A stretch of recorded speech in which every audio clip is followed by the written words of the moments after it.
Happy Friday, everybody. We've made it again. Come on. And today is a good day. It's not just a Friday, but of course, it's an England squad Friday. That's right. The beautiful man, Thomas Tuchel, is announcing his England squad today. Now, we haven't seen the list yet, so we won't be talking about it on today's episode, but do not worry. The three of us are going to be sharing our thoughts about the squad on the Football Ramble YouTube channel later today. We'll just make sure to have a look who's been selected first. Search for Football Ramble on YouTube now and hit subscribe so you do not miss it. Or you can click the link in our show notes. We'll see you on YouTube later for some England chat. Now then, crashing back down to earth, Nottingham Forest 2, Midtjylland 3. Yes, Europa League happenings. Jim Campbell, Ange Postecoglou's wait for the first win as Nottingham Forest manager goes on. They were chanting of getting sacked in the morning. He looked dejected. He recognised that the fans are disappointed. He said, they are allowed to have their opinion. I heard their opinion.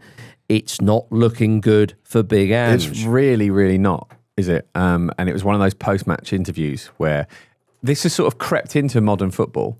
I feel like a lot of post-match interviewers are really subtly, like, just straight up mean now, essentially to the point where the interviewer might as well have been going, Ange, that was terrible. You must feel like shit. Yeah. Do you? And he's just sort of like, yeah, pretty much. Wasn't good enough, was it, Ange? Don't get any points for that, do you, Ange? Do you understand why everyone hates you right now? Yeah, I suppose I do. It's tricky. I mean, do you know what? It's funny. I thought to myself in that moment watching the interview, I thought, how would I have gone about this? Indeed.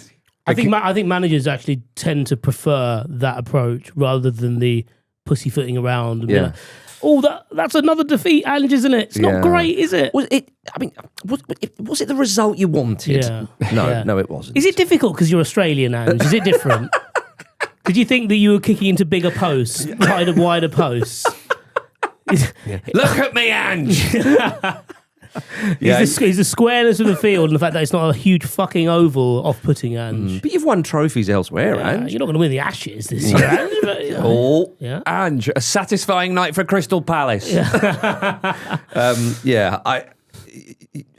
You'd have to have a quite a hardened heart not to have felt sorry for him. Yeah, absolutely. He looked really dejected. He did, and it was a really frustrating performance because they've conceded goals that are pretty soft, really, and it's the exact kind of Achilles heel that he had at Spurs that they seem to be a lot better equipped with dealing with in the Europa League. And this really felt like the game, didn't it? Now, obviously, you got to respect the opposition. Not that much, though. Yeah, I mean, we have to respect the level of the opposition when talking about them. Because, obviously they're a decent enough team that they've not turned up and just got rolled over. But as a Forest fan, possibly as a Forest player and possibly as a Forest manager, definitely as a Forest owner, you're looking at this one thinking, this needs to be the first win. About that picture of Marinakis up in his throne, where he's looking all sad. I mean, it's...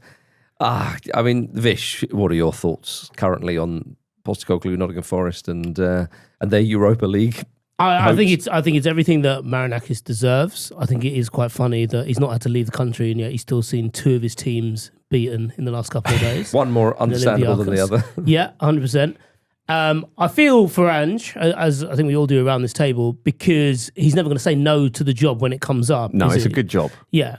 And I feel particularly bad for Forest players and Forest fans, especially given that this is how they're following up their best season in 30 years, with the guy who was an important part of it sacked, and now all that ill feeling lumped on immediately to Postecoglou. Yeah. And would have probably been helped if there was a bit more of a search for him, if that makes sense. I know what you mean. If he had a week even between, or maybe even like 2 games, which means he doesn't take charge of the Arsenal game, for example. There's sort of not even a caretaker manager. Yeah, but if there was a week where he was able to, if anything, the ill feeling from the stands was able to be focused purely on Marinakis. If then Marinakis doesn't have that, well, he speaks Greek, so he's fine by me. He loves his spanakopita. That's a big part of the problem, though, isn't it? It just feels like he's doing his mate a job. We highlighted that at the time when he said, he speaks Greek, and when he won the Europa League with Spurs, it promoted Greece. And I remember reading that going, oh, no. Yeah. This is not good. It seemed ill thought out in terms of the gear change in tactics. We all love Uzo, yeah? Speak for Probably yourself. you don't, yeah. But it's a lovely thing after a dinner. Sometimes you don't want it. You love all the boozo. Yeah, But I think... Actually, Uzo is terrible. I hate it. but it was something to say. But you will drink it. Yeah. I was If it's there, if it's put in front of you, it's fine. Yeah. You Limoncello the same rubbish. You can only drink what was put in front of you, as the old adage. See, you get it. Well, You're coming around to the idea. It's I know, totality. but I don't know. There's always water in front of me, so maybe I miss out. But so that we were concerned about all this. Everybody saw it. And last time when we were talking about Ange, which may have been Monday off the top of my head, I was thinking, he deserves that. Any manager deserves a bit of time. Looking at this, it seems like the writing is on the wall in block capital letters. Yeah, because of course, it's within the realms of possibility. He turns it around. But the problem for Forest fans, you've just highlighted there, is they're off the back of their best season for 30 years in the Europa League. There is still a chance that Forest can win the Europa League, or at least go very, very far. Villa have not had a good start to the season. They've got 2 wins in the Europa League. So with Forest, you think, well, when's the next time you might be in this competition? Yeah, you want to give give yourself a bloody good chance at it. Right now, they've lost. Well, they drew away at Real Betis, which was a better performance, and now they've just lost home to Midtjylland. They're not going anywhere at the moment under Ange Postecoglou. Do you wait for it to turn round, if indeed it does? Because now, I think that. I know there's an international break sort of coming soon, but I don't think he'll be there at Christmas. If it carries on with this trajectory, absolutely not. But he needs to turn it around quickly, doesn't it? Because you can't throw away your chance at Europa League. This is it, isn't it? And I think it's about more than that. It feels like Marinakis has got to the point where he's absolutely taken Nottingham Forest's extremely newfound status as a European club for granted. And just seem to think, I'll bring Ange in, he'll get us back into Europe again, as if it's as straightforward as that, which, obviously everybody knows it isn't, particularly with the way the league season went with Spurs last time around. So it's a much bigger gamble than he seems to have acknowledged. Yeah. It's such a baffling situation. I will say, I was very surprised that there wasn't a foul given on Callum Hudson-Odoi for that third goal. So this result could have been slightly different, but that doesn't tell the story of how they've gone about and lost it. And I respect that about Ange when he's asked about some of the refereeing decisions. Yeah, and he just goes, "Yeah, but that's not," and he just bats that away. I do genuinely respect that, and I find that refreshing. And it was a foul on Hudson-Odoi, the goal we shouldn't have stood, but they're all ready to win. The game is, the previous results, the performances have not been great. Vish, Sam Allardyce currently holds the record for shortest reign for a Premier League manager, which is 30 days. Now, of course, that was a very specific situation where he was brought in to manage Leeds United for the last 4 games, on a short contract. 4 games on the season. They parted ways mutually at the end of the season, so it's slightly misleading to say that, but that is in the history books, if you like. And he'll hate that, which is also funny. Yes, so we should keep saying, especially because he agreed to it. Yeah, perfect. Yeah, Postecoglou's been Forest manager for 24 days. I would imagine not many Forest fans would complain or moan at all if he was relieved of his duties today, as harsh as that may seem on some level. But you're looking at this, Vish, and it's just such a shame.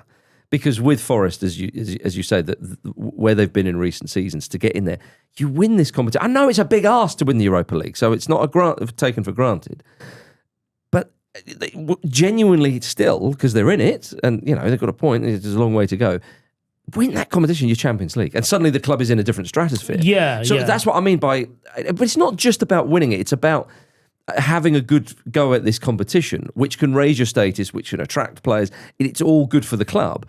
And to me, it's all just kind of falling by the wayside. And right now, this is relegation form. Yeah, it's not just limited to what they're doing midweek. It's there in the weekend as well. Yeah. I think you're right. Obviously, they spoke for themselves on Thursday night, Forest fans, when they were chanting "sacked" in the morning to Ange. I think the thing is, though, this doesn't end with Ange. This isn't like, we lost our favourite, we've got in someone who's a terrible manager, now we need to get rid of him. If you look at their transfer dealings over the summer, there's some good players in there. Mm-hmm. And I don't think any of them were first choice, apart from, keeping Morgan Gibbs-White. Mm-hmm. And because of that, the squad is a bit disjointed in that you don't really know what their best team is. Mm-hmm. You know what their best midfield is to a point, but you don't necessarily know what all the pieces around them do. And that was something that was there with Nuno as well. The background noise from the end of last season when Marinakis comes on the field, like that was always going to have an unhappy ending. We just didn't think it would be as soon as it was, I suppose. And I don't really know that someone else comes in and does a better job. Bear in mind that Marinakis immediately just liked Postecoglou because of his nationality. Which is a better job. No, They might win a game or two. I would agree. They've lost games across three different competitions. I know that much. But what I'm saying is, like, there's not going to be a remedy to the underlying issues about this. Yes, they will win games. Like, it's not ridiculous to. It doesn't even need to be said, really, that a different manager gets better results, because obviously it's just nothing is working with Ange there. What I'm saying is, getting rid of him doesn't alleviate all those issues. You don't go back to square one. This isn't suddenly a clean slate when you get rid of Ange. There are clearly loads of issues there that just aren't being addressed. And Marinakis, to be fair to him, which is not a phrase I thought I was going to say today, he has done a lot for Nottingham Forest. When he took over it would have been 2017 now, if it was 8 years ago. And look where they've come under his chairmanship. It's a fair point, because of how he is and operates, and all I say, some of the articles written about him. You are immediately and understandably always ready to criticise the man. Yeah, but under him, under his ownership, hook or by crook, whatever you want to call it, they are in European competition. Yeah, but like, geez, there have been like some fuck ups along the way that he's been able of course he's been able to ride out. I don't know that he is going to be able to ride out the sacking of Nuno, though. There's always been a sense of throwing a lot of things at the wall to see what sticks with his approach to the dealings at Forest, and that's been the story of a lot of their time in the Premier League, right? And they managed to settle down a squad with a lot of churn in it, and obviously Nuno did a really, really brilliant job there. And that is the really sad thing about this for me, that incredible work that he did and that they did as a club and as a group of players it looks like it's just being undone immediately. And I feel sorry for Ange Postecoglou in this as well, because he's just the next guy, isn't he? It's not. I don't even think it's particularly personal with a lot of those fans. They're just still reeling from the completely sort of unnecessary drama of the situation with Nuno. But I mean, what did Luke say on the pod the other day? A manager is also, by sort of, in a sort of de facto sense, judged on a manager's their ability to pick a good job. And I understand that if Postecoglou is raring to go and he wants to work, and a Premier League job comes up with the Europa League campaign, obviously a competition he knows well and has bloody won it. I get the temptation of that, and obviously he's gone there, so I'm not going to criticise him too much. But again, it just seemed a funny fit for all the wrong reasons. But I also think too much was made of his comment at the start of like, I'll have them playing my way by Wednesday. Yeah, I mean, I think he's just defiant in the media. Yeah, it's fine. Like, I totally, it's that side of it is not a problem. It's just the idea that he was ever going to do what he was doing at Spurs in the best bits with that Forest side as well. Yeah, especially with without any sort of pre-season, with a squad with a lot of new players in it, and which is a little bit all over the shop. But it's a big ask. You go into the season hopeful. They're out of the League Cup, so that's already gone. Yeah, to a side who not a Premier League side, and now the Europa League. This game at home to Midtjylland, again, no disrespect to them, they're heavy favourites.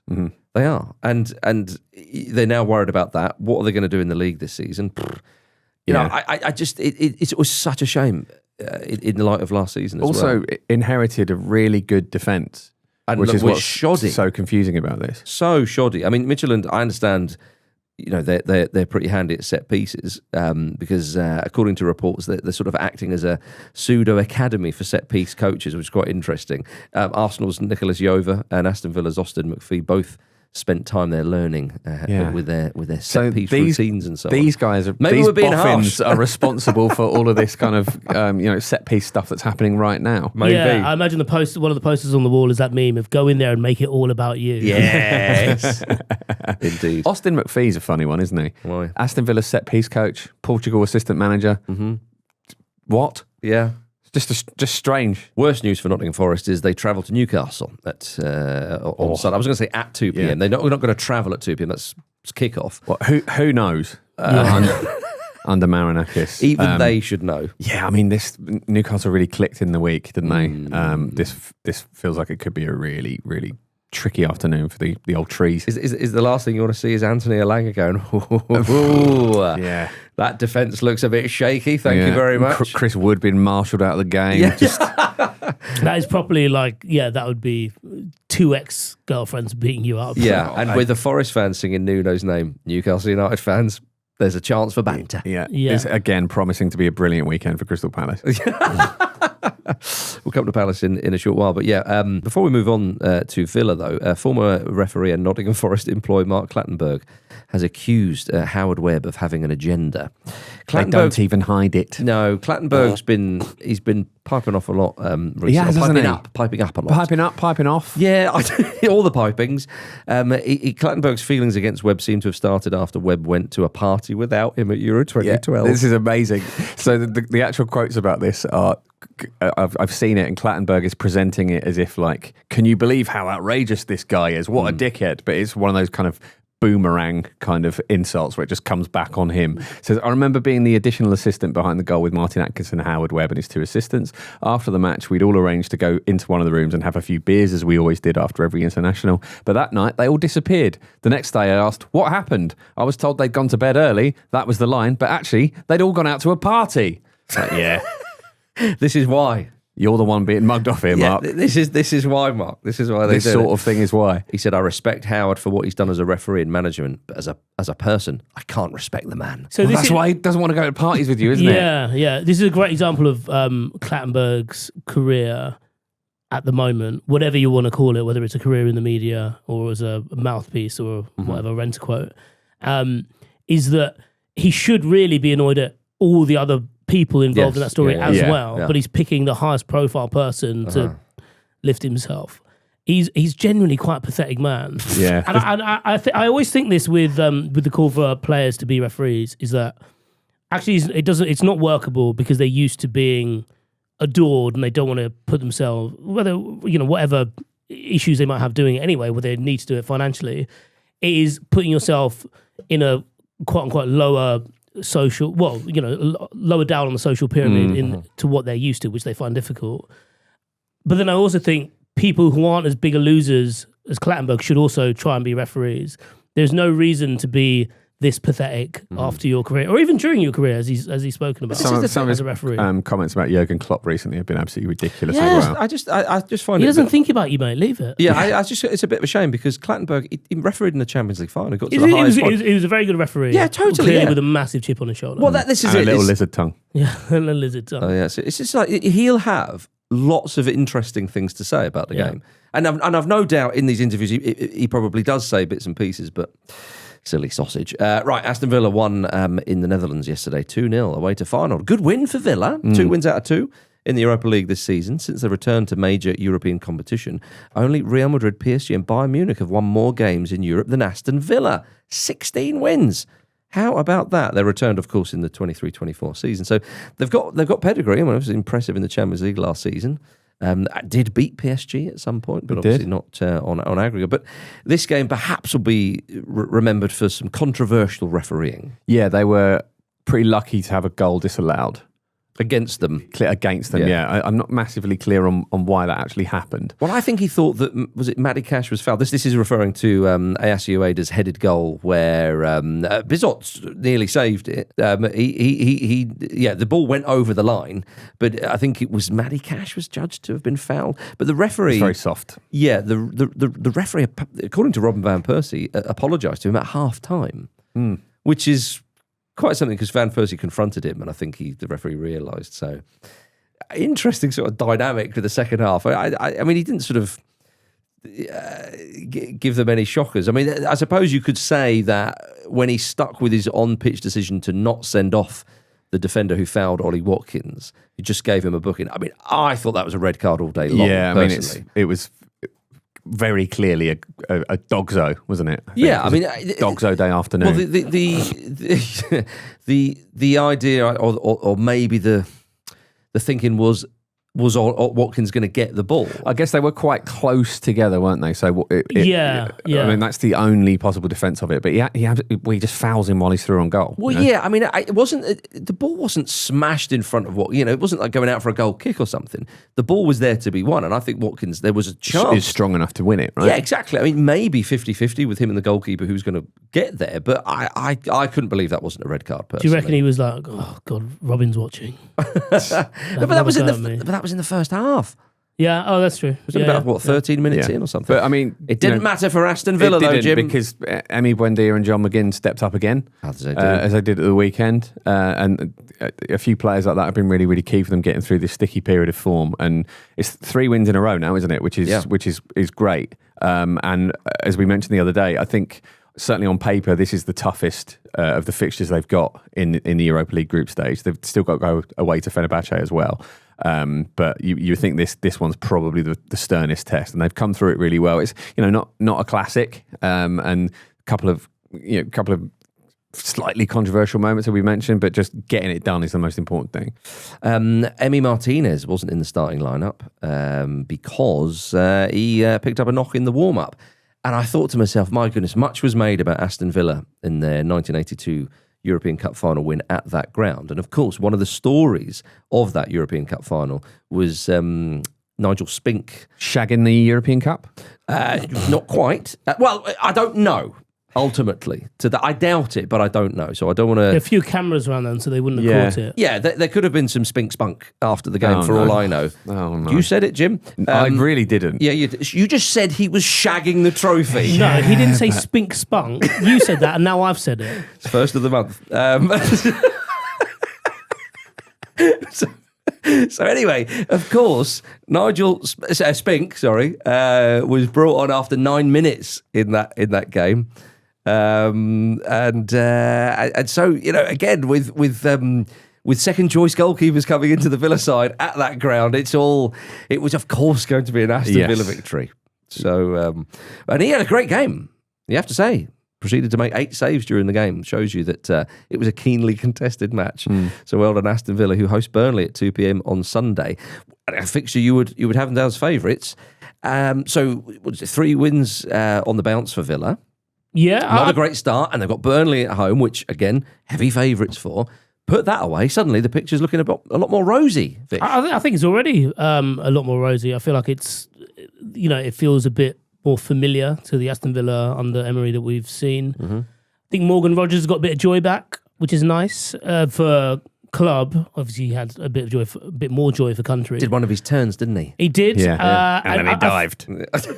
Yeah, that's true as well, actually, yeah. But I think it's just they basically rectified the problem that we spoke about, when they were going through that run in August.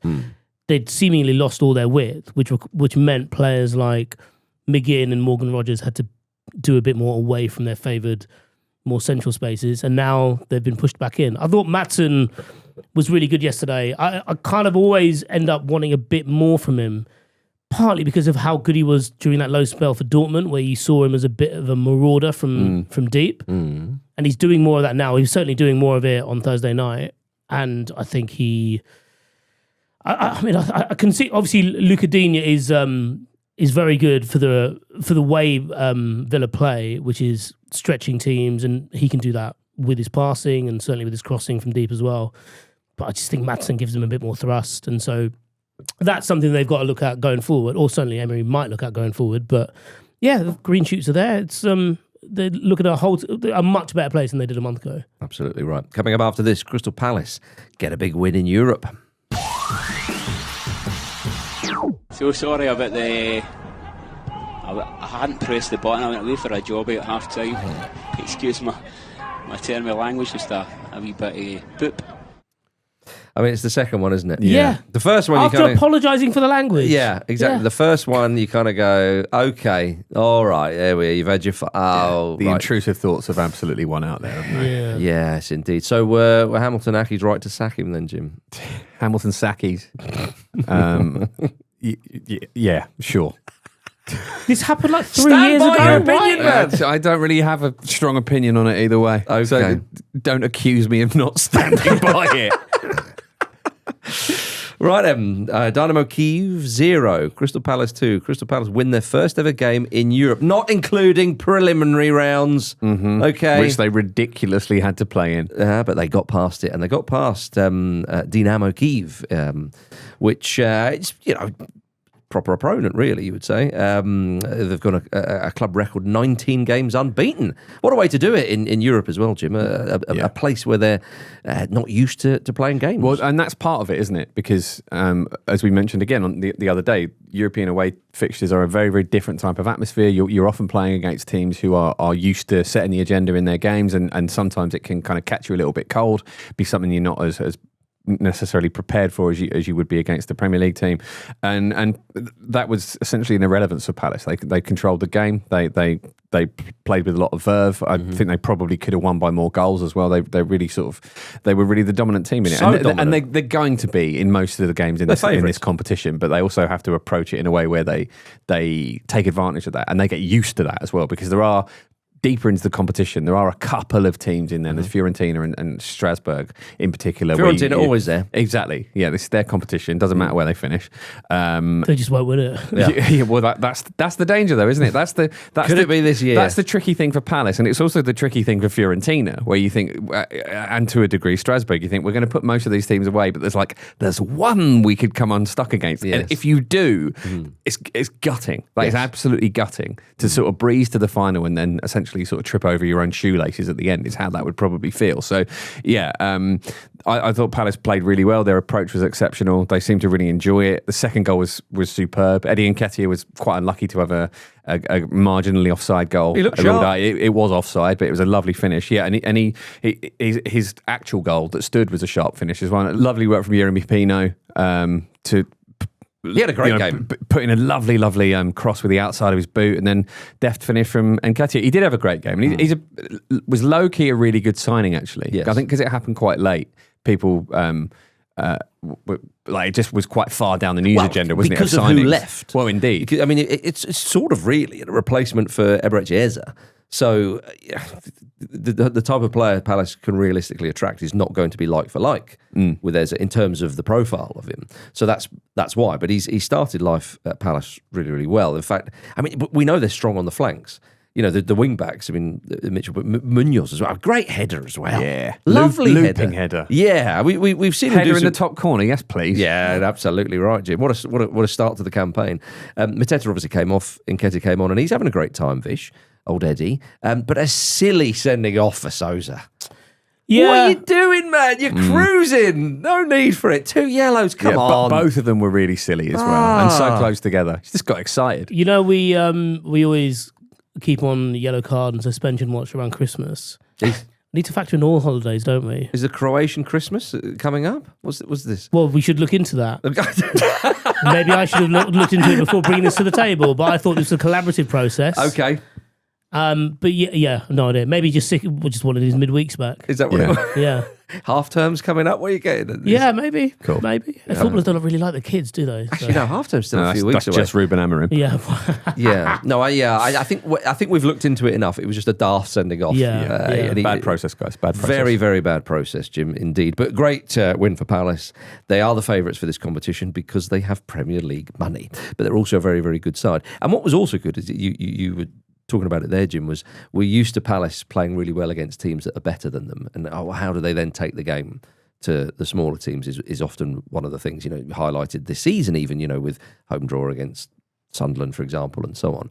Whereas they looked very comfortable in possession of the ball, didn't they?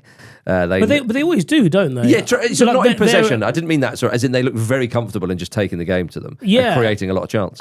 That's part of the reason Glasner has been so successful is because it's the same players who do the dirty work also do the flash stuff as well. Yeah.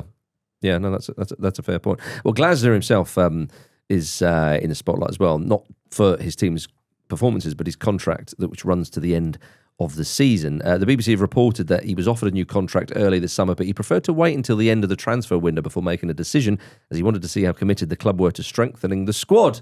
Yeah. Well, where's your commitment now?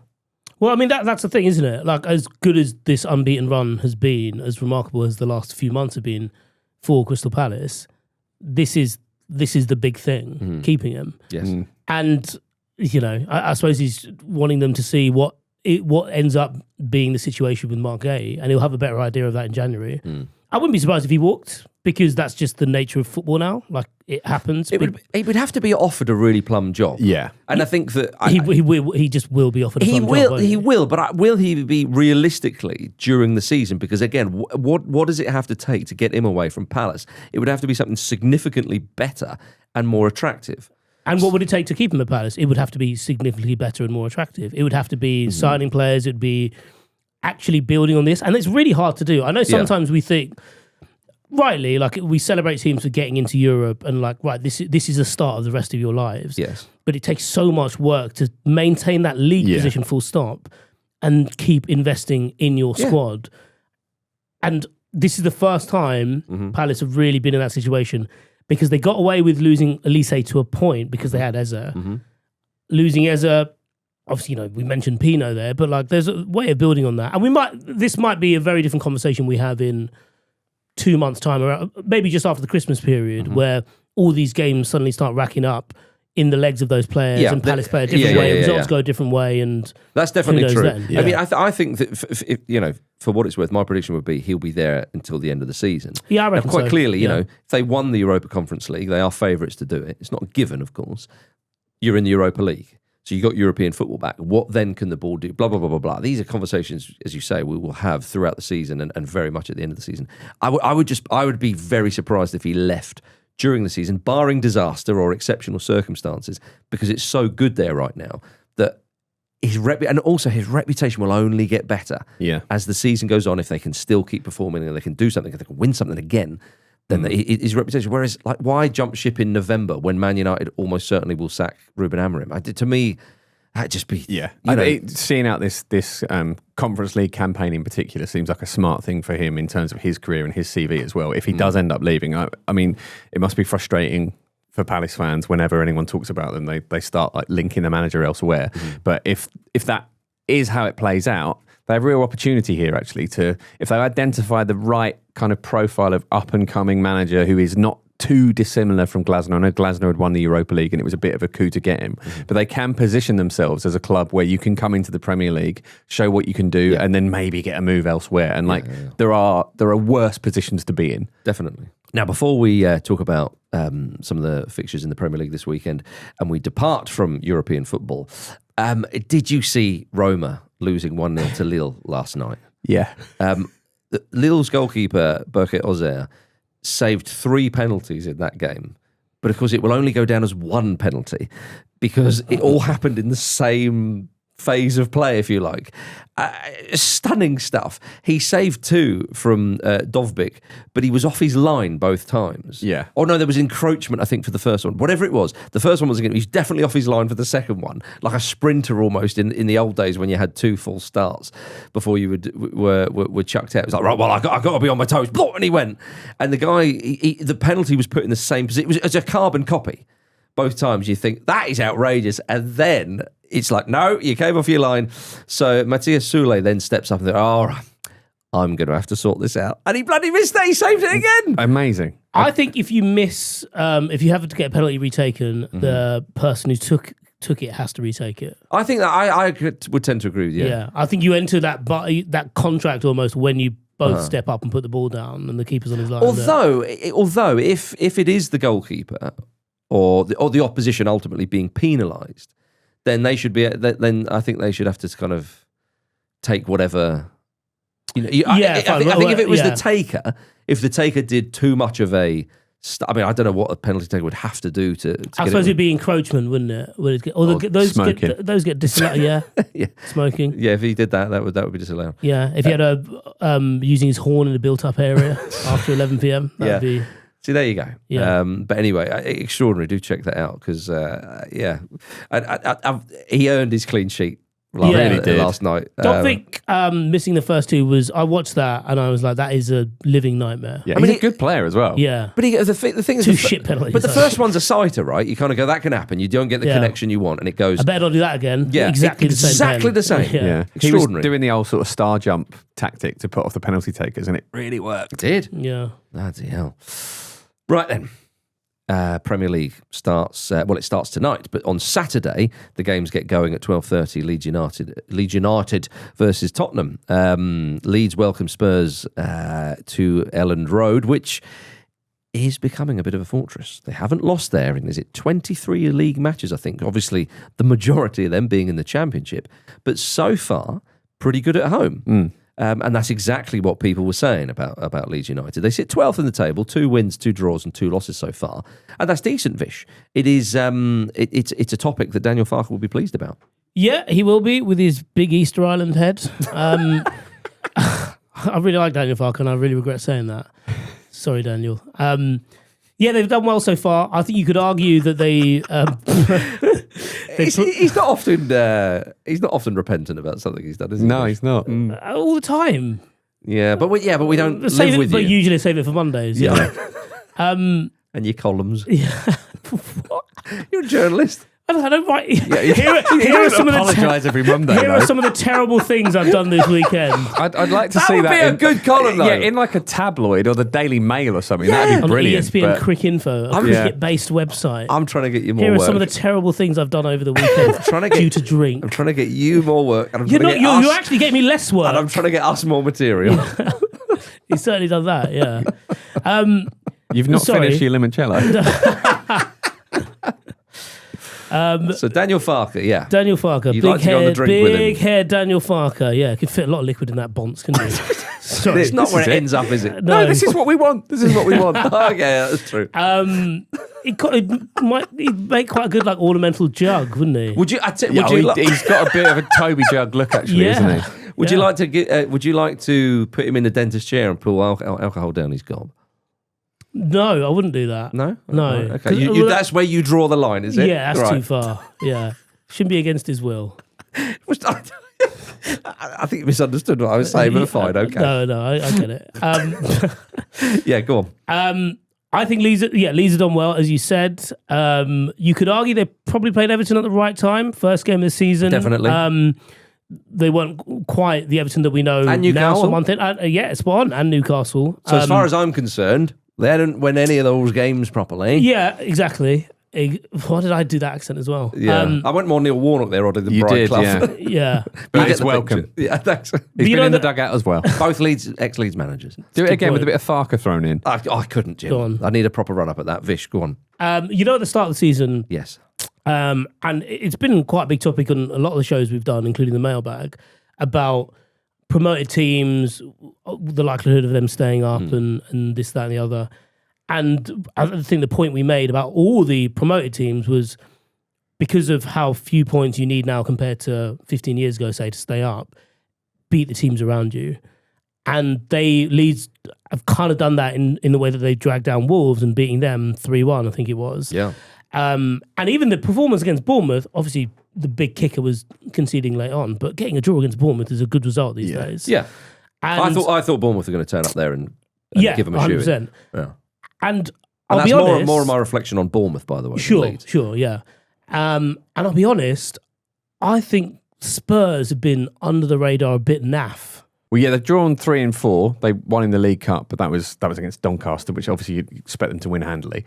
So there's a little bit of a sense of maybe some teething problems at Spurs. And Farke has quite a good record against Thomas Frank, and again, a lot of that is in the Championship and at different teams. So it's possibly not a relevant comparison to draw. But Leeds look really at home in the Premier League, I think, as you say, particularly at home. Look, Sunderland have got a lot of the plaudits, haven't they? And it's perhaps taken a bit of credit away from Leeds, where their start has been really, really good, and they don't look overawed. They're sort of very physically competitive in these games as well, and this is an interesting one. I was quite impressed with them when they played against Fulham at Craven Cottage. It was a bit of a boring game, 0-0, but that's kind of the point. That's the kind of Leeds they are, or rather, that's the team they are. I think I assumed that when they came up with some of their forward players, like, this is quite exciting. Yeah. But actually, they're just very functional now. Well, I think but you've got to be in those kind of games because, again, it's early in the season. And I don't know, Fulham are one of the best teams in the league, but they're obviously better than Leeds, and they're an experienced Premier League side with an experienced manager. So when Leeds came to town, as a Fulham fan, you're thinking, okay, it's a real good chance for 3 points here. Leeds didn't give them anything. A very disciplined, as you say, functional performance. And in fact, they had more sniffs at goal than Fulham. So, I think that's it. I think the hangover of last season is, the newly promoted sides just get hammered. We all sincerely hope that this season that kind of chat is actually not put to bed, because obviously it renews every year. But if it really can be a proper relegation fight, between a handful of sides, it would just bode very, very well. And Leeds have given themselves a great chance. And Farke, again, a lot of Premier League experience. Looks like he's learning from it. Yeah, a lot of Premier League experience. But it's been negative largely. Terrible, Exactly, yeah. But this time round, it's just a bit of a different feeling. So I know what you mean and with this. And with Spurs as well, I've been talking up Frank a lot, and I'm still a good manager, and he's got Spurs in a much better place than they were last season, despite that Europa League win. But you're right, though, Jim, maybe there are a few little teething problems, and there's, he's still, Spurs can be a bit of a funny side, as we've seen the last few seasons to manage. Still stuff to iron out there and so on. So a fascinating game at Ellen Road. I think we can all agree. All right, coming up after this, Liverpool are off to Stamford Bridge. It's a Saturday tea time treat at 5:30 between Chelsea and Liverpool. Varying fortunes for these two teams in the Champions League this week. Obviously, Liverpool lost 1-0 away at Galatasaray. Chelsea beat Jose Mourinho's Benfica 1-0 at home. Vish, Chelsea versus Liverpool.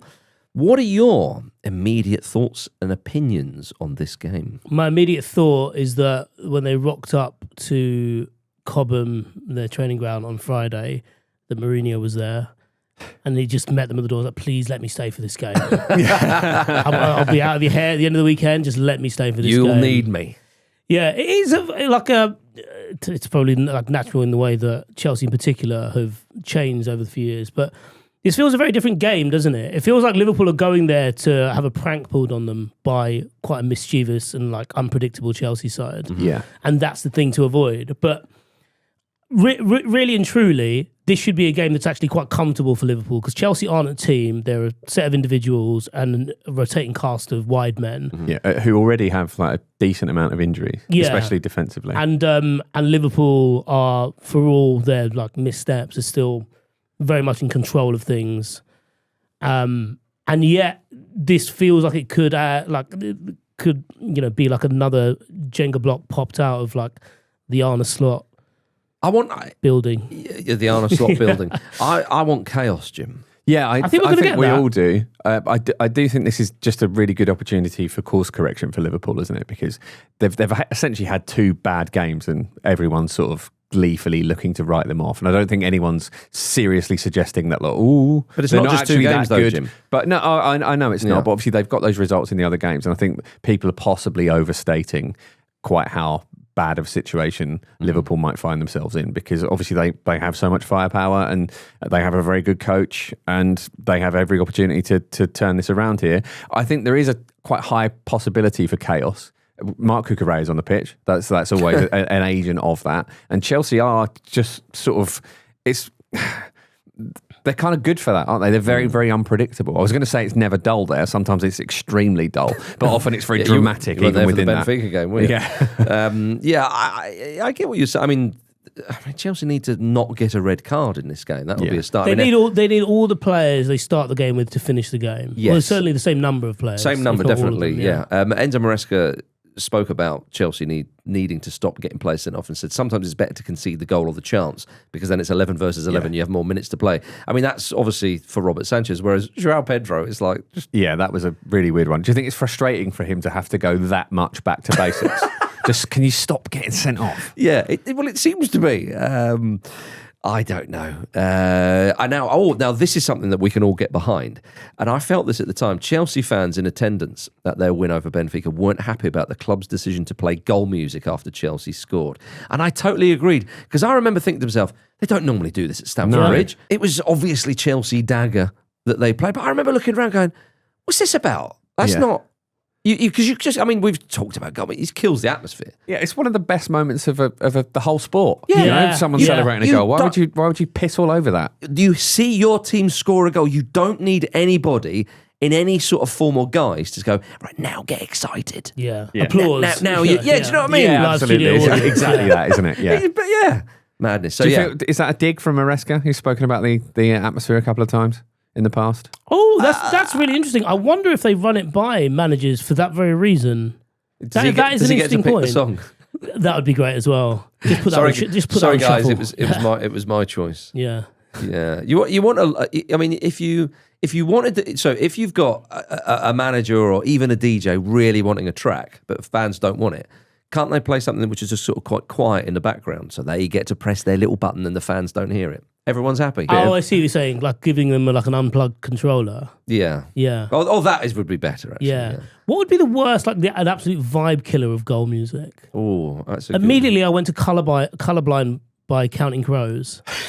How does that go? It's very dreadful. maudlin and Yeah. like it's Surely- kind of saccharine and on the it from about 1,000 different TV shows. Okay, Yeah, but yeah. surely though, sort of because in some train stations they play sort of calm classical music. Yes, yeah. Which I actually in that. Yeah, that is in some cases to stop antisocial behaviour, which might be ideal at Stamford Bridge. yeah. Well, so I was going to clarify my comments, Jim, but you've kind of already done it for me.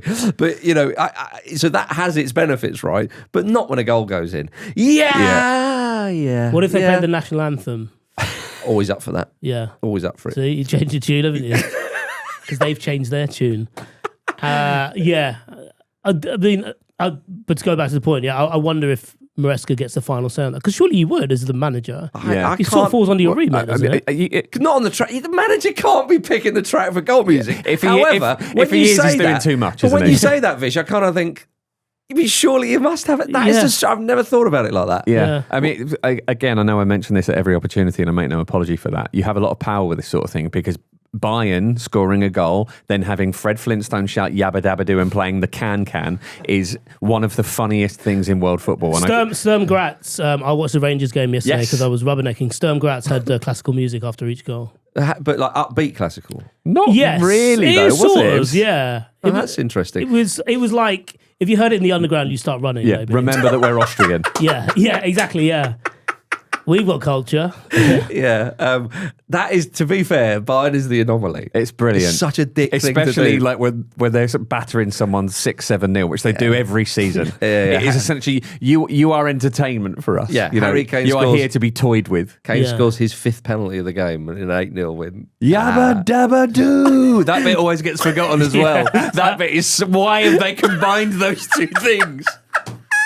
I like the idea that the honestly- Hanna-Barbera estate, every now and again, regularly, like at a certain time of year, they get this check from Bayern Munich Football Club. What the fuck is this? We're happy to accept it. 8 separate payments on this day. It's the exception. It is the exception. Such a knobbish thing to Fuck do. off. Yeah.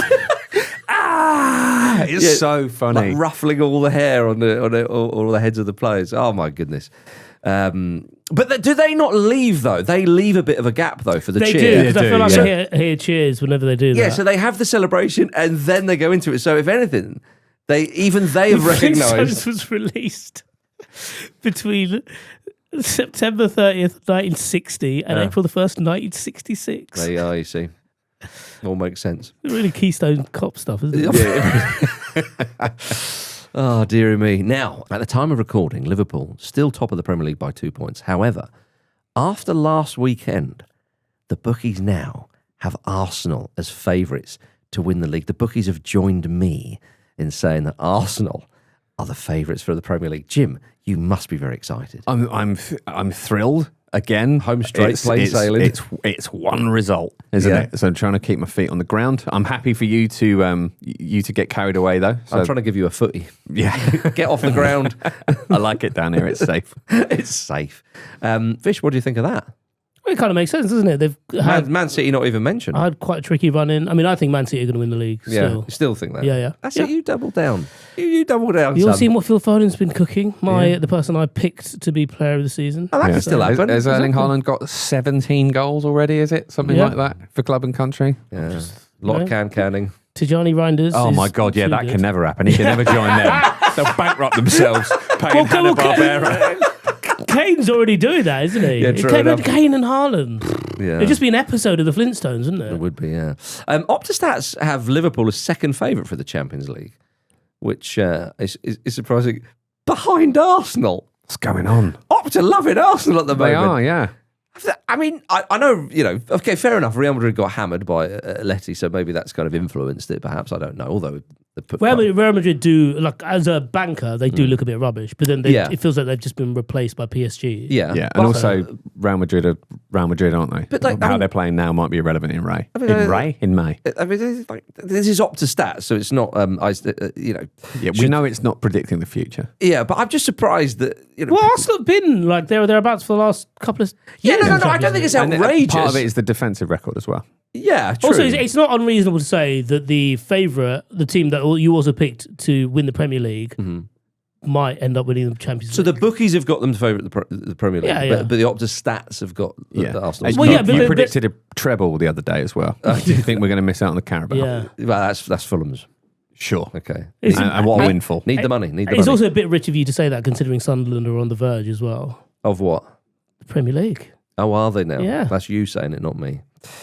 He used to like the Verge. Now he's all Arsenal I didn't now. take the piss with the Verge. Trying to walk the league into the net. Oh, dearie me. Right. Before we go, Vish, Man United host Sunderland at 3 p.m. on Saturday. Yeah. Still on the verge, are they? They're on the verge of a win there. You can be on the verge of a cliff as well. Yeah. True. Man United are in this running order as a sort of and finally. Yeah. Just they've quite literally fallen down the pecking Too order. good, too bad at the match of the day too. Yeah, before you enjoy your weekend, do remember that your football team's playing. The Manchester United, though, they're playing at 3 p.m. on Saturday. Yeah. There's no possible way I could follow it or watch it. Well, you could go to Paris, watch it in the train station, legally. Oh, yeah, that's a good point. Be on telly there. No, because if you were in Probably won't Paris, do you that. just want to enjoy yourself. Yes, exactly. You'd be like, there's Yeah. a lot of different stuff in to rather get miserable. Imagine watching death it. by gout. That'd be nice. There you are. Neil Warnock posted on X to say that Man United should give him a call in January and he would play a 4-3-3. Even your heart's not even in that. That used to be prime Ramble fodder. That's why- But because yeah. it's so consistent, you're like, oh, fine, if I must. And he's said it in a way like he's reading something off a list, Yeah. which he's not. Yeah. And hand on heart. Oh, go on, then more truffle then if we must. Hand on heart, it would genuinely be bad. Yeah, probably, yeah. Yeah. That's the thing. This is the most expected, quote unquote, upset of the weekend, surely. Sunderland getting something from Old Trafford. Man United have got quite a good record at home against promoted teams under Ruben Amorim. So there's a bone. Yeah, but we've spoken about, haven't we, how shit promoted teams have been recently. Eat your bone. Now, today's episode of... in my hair, like, is it Betty Rubble?